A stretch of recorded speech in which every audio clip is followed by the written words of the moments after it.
Hi! எல்லாரும் எப்படி இருக்கீங்க? இன்றைக்கி ஒரே ஒரு மெயின் இன்கிரீடியன்ட் வச்சு சூப்பரான 2 ரெசிபி பார்க்கலாம்.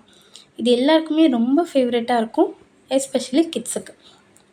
ஃபர்ஸ்ட்டு ஒரு பேனில் 2 ஸ்பூன் ஆயில் சேர்த்துக்கோங்க. இது கூடவே கொஞ்சமாக ஜீரகம், கசூரி மேத்தி, கொஞ்சம் சாப் பண்ண ஜிஞ்சர் கார்லிக், அப்புறம் ஒரு பெரிய சைஸ் ஆனியன், கொஞ்சம் க்ரீன் சில்லி, அது கூடவே கொஞ்சமாக புதினா இலை போட்டு நல்லா சாட் பண்ணிக்கோங்க. அது நல்லா சாட் ஆன உடனே இது கூடவே ஒரு துருவின கேரட் எடுத்திருக்கேன். இது கூட பீன்ஸ், பட்டாணி, அப்புறம் மேஷ்டு பொட்டேட்டோஸ் இது எல்லாத்தையும் சேர்த்து பரட்டுங்க. இது கூடவே கொஞ்சமாக மஞ்சத்தூள், கொஞ்சம் சில்லி பவுடர், அது கூட கரம் மசாலா, அப்புறம் மாடர்ன் டச்சாக கொஞ்சம் சோயா சாஸ், டொமேட்டோ கெச்சப், இது கூட கொஞ்சம் கொத்தமல்லி இலை இது எல்லாத்தையும் சேர்த்து நல்லா பரட்டி விடுங்க.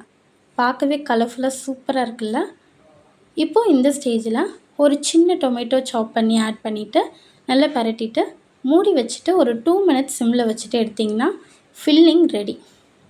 இது ஸ்டஃப் பண்ணி யூஸ் பண்ணக்கூடிய எந்த ஒரு ரெசிபிக்குமே இதை ட்ரை பண்ணலாம். சூப்பராக இருக்கும். இப்போ மாவு ரெடி பண்ணிடலாம். 1 கிளாஸ் பச்சரிசி மாவுக்கு 2 கிளாஸ் வாட்டர், இதுதான் ரேஷியோ. ஸோ இப்போ 2 கப் வாட்டரை ஒரு பேனில் ஆட் பண்ணிக்கிறேன். இது கூடவே கொஞ்சமாக சால்ட்டும் கொஞ்சமாக 1 ஸ்பூன் ஆயிலும் ஆட் பண்ணி கொதிக்க விடுங்க. அது நல்லா கொதித்து வரப்போ சிம்மில் வச்சுட்டு அந்த 1 கப் மாவு சொன்னேன்ல பச்சரிசி மாவு, அதை ஆட் பண்ணி சேர்த்து பரட்டிக்கோங்க.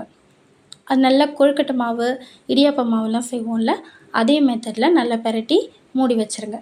அது ஆறின உடனே அது கொழுக்கட்டை மோல்டு எடுத்துகிட்டு அதுக்குள்ளே நம்ம செஞ்சு வச்ச ஃபில்லிங்கையும் வச்சுட்டு இட்லி தட்டில் ஒரு 5 மினிட்ஸ் மீடியம் ஃப்ளேமில் வச்சு ஸ்டீம் குக் பண்ணி எடுத்திங்கன்னா சூப்பரான வெஜ் மோமோஸ் ரெடி. இது கூடவே கொஞ்சம் டொமேட்டோ கெச்சப் வச்சு சேர்த்து சாப்பிட்டு பாருங்கள், சூப்பராக இருக்கும். இந்த மாவில் எனக்கு மீதி இருந்துச்சு. ஸோ அதை நான் வேறு மாதிரி ட்ரை பண்ணேன். எப்படின்னா குட்டி குட்டி பால்ஸாக அதை ரோல் பண்ணிவிட்டு அதை அதே மாதிரி இட்லி தட்டில் வச்சு ஸ்டீம் குக் பண்ணி எடுத்துகிட்டு அது பாஸ்தா பண்ணுவோம்ல, அந்த மெத்தடில் நான் ட்ரை பண்ணேன். ரொம்ப சூப்பராக இருந்துச்சு. என் பசங்களுக்கு ரொம்ப ரொம்ப பிடிச்சிருந்துச்சு. அதுக்கு ரைஸ் பால் பாஸ்தா அப்படின்னு பேரும் வச்சுட்டாங்க. உங்களுக்கு வீடியோ பிடிச்சிருந்தால் லைக் பண்ணுங்கள், சப்ஸ்கிரைப் பண்ணிக்கோங்க. தேங்க்யூ.